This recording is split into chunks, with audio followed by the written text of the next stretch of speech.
ಐಷಾರಾಮಿ ಜೀವನವನ್ನು ನಡೆಸ್ತಾ ಇದ್ದ ಎಚ್.ಡಿ. ರೇವಣ್ಣ ಸದ್ಯ ಜೈಲು ವಾಸಿಯಾಗಿದ್ದಾರೆ. ಜೈಲಿನಲ್ಲಿ ಒಂದು ರಾತ್ರಿಯನ್ನು ಕಳೆದಿದ್ದಾರೆ ಎಚ್.ಡಿ. ರೇವಣ್ಣ. ಐಷಾರಾಮಿ ಜೀವನ ನಡೆಸಿದ್ದ ರೇವಣ್ಣ ಜೈಲಿನಲ್ಲಿ ಬಂಧಿಯಾಗಿದ್ದಾರೆ. ಸಾಮಾನ್ಯ ಕೈದಿಗಳಂತೆ ಜೈಲಿನಲ್ಲಿ ಒಂದು ರಾತ್ರಿಯನ್ನು ಕಳೆದಿದ್ದಾರೆ ಎಚ್.ಡಿ. ರೇವಣ್ಣ. ರಾತ್ರಿ ಮುದ್ದೆ, ಚಪಾತಿ, ರೈಸ್, ಸಾಂಬಾರನ್ನು ತಿಂದು ನಿದ್ರೆಗೆ ಜಾರಿದ್ದಾರೆ. ಆರೋಗ್ಯ ಬೇರೆ ಸರಿ ಇಲ್ಲದಕ್ಕೆ ಜೈಲು ಅಧಿಕಾರಿಗಳು ಹೆಚ್ಚಿನ ನಿಗಾವನ್ನು ಎಚ್.ಡಿ. ರೇವಣ್ಣ ಮೇಲಿಟ್ಟಿದ್ದಾರೆ. ಬೆಳಗ್ಗೆ 5:30ಕ್ಕೆ ನಿದ್ರೆಯಿಂದ ಎಚ್.ಡಿ. ರೇವಣ್ಣ ಎದ್ದಿದ್ದಾರೆ ಅನ್ನುವಂತಹ ಮಾಹಿತಿ ಲಭ್ಯವಾಗಿದೆ.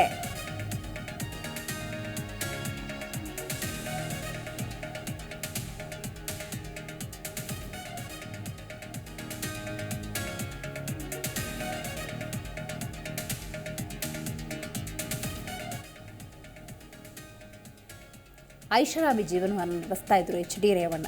ಅವರ ರಾಜಕೀಯ ಇತಿಹಾಸದಲ್ಲಿ ಈ ರೀತಿಯ ಜೀವನವನ್ನು ಎದುರಿಸ್ತೀನಿ ಅಂತ ಸ್ವತಃ ಎಚ್.ಡಿ. ರೇವಣ್ಣ ಕನಸು ಮನಸ್ಸಿನಲ್ಲೂ ನೆನೆಸಿರೋದಕ್ಕೆ ಸಾಧ್ಯ ಇಲ್ಲ.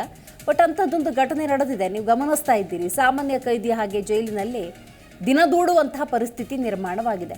ಇದೆಲ್ಲದರ ನಡುವೆ ಇವತ್ತು ಜಾಮೀನಿಗಾಗಿ ಅರ್ಜಿಯನ್ನು ಸಲ್ಲಿಸಿದ್ದಾರೆ. ಕೋರ್ಟ್ ಯಾವ ತೀರ್ಮಾನಕ್ಕೆ ಬರುತ್ತೆ ಕಾದು ನೋಡಬೇಕು. ಆದರೂ ಒಂದು ರಾತ್ರಿಯನ್ನು ಎಚ್.ಡಿ. ರೇವಣ್ಣ ಜೈಲಿನಲ್ಲಿ ಕಳೆಯುವಂಥ ಪರಿಸ್ಥಿತಿ ಬಂದೊದಗಿದೆ. ಹಾಗಾದರೆ ಜೈಲಿನಲ್ಲಿ ಅವರ ರೊಟೀನ್ ಹೇಗಿತ್ತು ಇದರ ಬಗ್ಗೆ ನಾವು ನೋಡ್ತಾ ಹೋಗೋದಾದರೆ, ರಾತ್ರಿ ಉಪಹಾರವನ್ನು ಸೇವನೆ ಮಾಡಿದ್ದಾರೆ, ಅಂದರೆ ಭೋಜನ ಸೇವನೆ ಮಾಡಿದ್ದಾರೆ. ಮುದ್ದೆ, ಚಪಾತಿ, ರೈಸ್, ಸಾಂಬಾರನ್ನು ತಿಂದಿದ್ದಾರೆ ಎನ್ನುವಂಥ ಮಾಹಿತಿ ಇದೆ. ಏನೋ ಆರೋಗ್ಯ ಬೇರೆ ಸರಿ ಇರಲಿಲ್ಲ, ಮೊನ್ನೆ ಕೂಡ ವ್ಯತ್ಯಯ ಉಂಟಾಗಿತ್ತು. ಆನಂತರ ಒಂದು ಆರೋಗ್ಯ ತಪಾಸಣೆಯನ್ನು ಕೂಡ ಮಾಡಲಾಗಿತ್ತು. ಹಾಗಾಗಿ ಜೈಲು ಅಧಿಕಾರಿಗಳು ಎಚ್.ಡಿ. ರೇವಣ್ಣ ಆರೋಗ್ಯದ ಮೇಲೆ ಕೊಂಚ ಹೆಚ್ಚಿನ ಜಾಗೃತಿಯನ್ನು ವಹಿಸಿದ್ದಾರೆ, ನಿಗಾ ಇಟ್ಟಿದ್ದಾರೆ.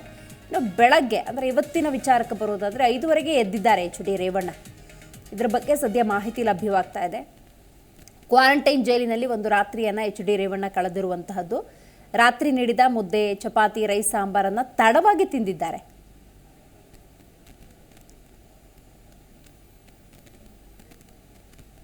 ಈ ಕುರಿತ ಹೆಚ್ಚಿನ ಮಾಹಿತಿಯನ್ನು ನಮ್ಮ ಪ್ರತಿನಿಧಿ ಮೂರ್ತಿ ನೀಡ್ತಾರೆ. ಮೂರ್ತಿ, ಎಚ್.ಡಿ. ರೇವಣ್ಣ ಅಂದ ಸಂದರ್ಭದಲ್ಲಿ ಐಷಾರಾಮಿ ಜೀವನವನ್ನು ನಡೆಸಿದವರು, ಜೈಲಿನಲ್ಲಿ ಹೇಗೆ ಬಂದಿ ಆಗ್ತೀನಿ ಅಂತ ಅವರು ನೆನೆಸಿರೋದಕ್ಕೂ ಕೂಡ ಸಾಧ್ಯ ಇಲ್ಲ.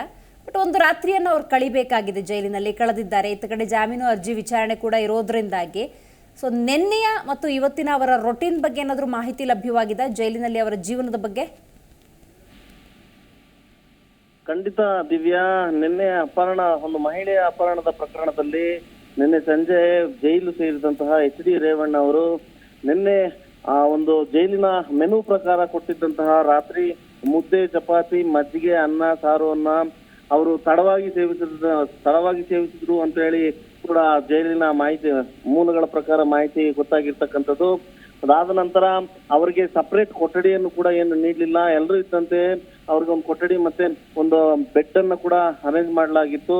ಇದಾದ ನಂತರ ಅವರಿಗೆ ಸಪರೇಟ್ ಆಗಿ ಒಬ್ಬ ಕಾನ್ಸ್ಟೇಬಲ್ ಕೂಡ ಅವರ ಕೊಠಡಿಗೆ ನಿಯೋಜನೆ ಮಾಡಲಾಗಿದೆ ಅಂತ ಹೇಳಿ ಜೈಲಿನ ಮೂಲಗಳ ಮಾಹಿತಿಯಿಂದ ಗೊತ್ತಾಗಿರ್ತಕ್ಕಂಥದ್ದು. ಇದಾದ ನಂತರ ಅವರು ರಾತ್ರಿ ನಿದ್ದೆ ಮಾಡಲಿಲ್ಲ. ತಡರಾತ್ರಿ 1 ಗಂಟೆವರೆಗೂ ಕೂಡ ಅವರು ನಿದ್ದೆ ಮಾಡಿಲ್ಲ ಅಂತ ಹೇಳಿ ಕೂಡ ಮಾಹಿತಿ ಗೊತ್ತಾಗಿರ್ತಕ್ಕಂಥದ್ದು. ಅದಾದ ನಂತರ ಬೆಳಗಿನ ಜಾವ 5:00ಗೆ ಎದ್ದಿದ್ದಾರೆ. 5:00ಗೆ ಎದ್ದು ತನ್ನ ಒಂದು ಕರ್ಮಗಳನ್ನು ಮುಗಿಸಿ ಒಂದು ನಿನ್ನೆಯ ಒಂದು ಬೆಳವಣಿಗೆಗಳ ಬಗ್ಗೆ ಒಂದು ಮಾಹಿತಿಯನ್ನು ಪಡೆದ, ಅಂದ್ರೆ ಪೇಪರ್ ಅನ್ನ ಓದಿದ್ರು ಅಂತ ಹೇಳಿ ಗೊತ್ತಾಗಿರ್ತಕ್ಕಂಥದ್ದು. ಈಗಾಗಲೇ ಅವರು ಬೆಳಗಿನ ಉಪಹಾರವನ್ನು ಕೂಡ ಇನ್ನೂ ಸೇವಿಸಲಿಲ್ಲ. ಅವರು ಒಂದು ರೀತಿ ಚಿಂತೆಗೆ ಜಾರಿದ್ದಾರೆ. ಒಂದು ನಿದ್ದೆಯನ್ನು ಕೂಡ ಸರಿಯಾಗಿ ಮಾಡದೆ ಆರೋಗ್ಯದಲ್ಲಿ ಏರುಪೇರು ಏನಾದ್ರು ಆಗಿದೆಯಾ ಅನ್ನೋದನ್ನು ಕೂಡ ಒಂದು ಆ ಜೈಲಿನ ಅಧಿಕಾರಿಗಳು ಒಂದು ರೀತಿಯ ಅಬ್ಸರ್ವ್ ಮಾಡ್ತಾ ಇರ್ತಕ್ಕಂಥದ್ದು. ಈಗಾಗಲೇ ಅವರು ಕೂಡ ಬೆಳಗಿನ ಉಪಹಾರನ ಸೇವಿಸದೇನೆ ಪೇಪರ್ ಅನ್ನ ಓದಿ ಅವರು ಕೂಡ ಫ್ರೆಶ್ ಅಪ್ ಆಗಿ ಒಂದು ಚಿಂತೆಯ ರೀತಿಯಲ್ಲಿ ಚಿಂತೆ ಮಾಡ್ತಾ ಕೂತಿದ್ದಾರೆ ಅಂತ ಹೇಳಿ ಕೂಡ ಜೈಲಿನ ಮೂಲಗಳು ತಿಳಿಸಿರ್ತಕ್ಕಂಥದ್ದು. ದಿವ್ಯಾ, ಓಕೆ, ಇನ್ನು ಅವರ ಆರೋಗ್ಯದ ಬಗ್ಗೆ ಏನಾದರೂ ವೈದ್ಯಕೀಯ ಮಾಹಿತಿ ಲಭ್ಯವಾಗಿದೆಯಾ ಮಂಜು? ಮೂರ್ತಿ? ಹೌದು ದಿವ್ಯಾ, ಸದ್ಯದ ಪರಿಸ್ಥಿತಿಯಲ್ಲಿ ಎಚ್.ಡಿ. ರೇವಣ್ಣ ಅವರ ಆರೋಗ್ಯದ ಪರಿಸ್ಥಿತಿ ಸ್ಥಿರವಾಗಿದ್ದು ಯಾವುದೇ ರೀತಿಯ ಆರೋಗ್ಯದಲ್ಲಿ ಏರುಪೇರು ಆಗಿಲ್ಲ. ಯಾಕಂತಂದ್ರೆ ನಿನ್ನೆ ಜೈಲಿಗೆ ಬಂದಂತ ಸಮಯದಲ್ಲಿ ಜೈಲಿನ ವೈದ್ಯಾಧಿಕಾರಿಗಳು ಕೂಡ ಎಲ್ಲ ಪರಿಶೀಲನೆ ಮಾಡಿ ಎಲ್ಲಾನು ಕೂಡ ತಪಾಸಣೆ ಮಾಡಿ ಅವರು ಸ್ಥಿರವಾಗಿದ್ದಾರೆ, ಸ್ಟೇಬಲ್ ಆಗಿದ್ದಾರೆ ಅಂತ ಹೇಳಿ ಕೂಡ ಜೈಲಿನ ಅಧಿಕಾರಿಗಳು, ವೈದ್ಯಾಧಿಕಾರಿಗಳು ಕೂಡ ತಿಳಿಸಿರ್ತಕ್ಕಂಥದ್ದು. ಹೀಗಾಗಿ ಅವರ ಆರೋಗ್ಯದಲ್ಲಿ ಯಾವುದೇ ರೀತಿಯ ಏರುಪೇರುಗಳಾಗಿಲ್ಲ.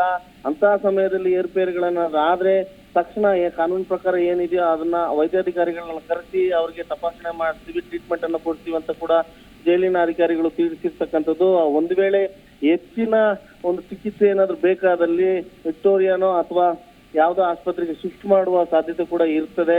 ಆದ್ರೆ ಸದ್ಯದ ಪರಿಸ್ಥಿತಿ ಎಚ್ ಡಿ ರೇವಣ್ಣ ಅವರು ಸ್ಥಿರವಾಗಿದ್ದಾರೆ, ಆರೋಗ್ಯದಲ್ಲಿ ಯಾವುದೇ ರೀತಿಯ ಏರುಪೇರು ಇಲ್ಲ ಅಂತ ಹೇಳಿ ಕೂಡ ತಿಳಿದು ಬಂದಿದೆ. ದಿವ್ಯಾ, ಥ್ಯಾಂಕ್ ಯು ಮೂರ್ತಿ ಮಾಹಿತಿಗಾಗಿ.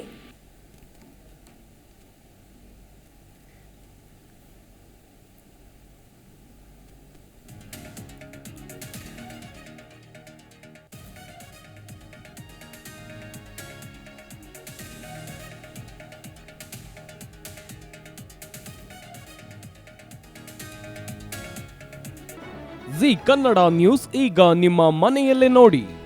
ಎಲ್ಲ ಕೇಬಲ್ಗಳಲ್ಲಿ ಈಗ ಲಭ್ಯ. Sun direct 292, Jio TV 1334, U digital 162, city cable 51, GTPL 17, Abhishek cables 821, rock line telecommunication 51, Shri Basaveshwara number 60, Vinayaka digital number 53, in digital number 896ರಲ್ಲಿ. ನಿಮ್ಮಿಸ್ತದ ಜಿ ಕನ್ನಡ ನ್ಯೂಸ್ ನೋಡಿ ಆನಂದಿಸಿ.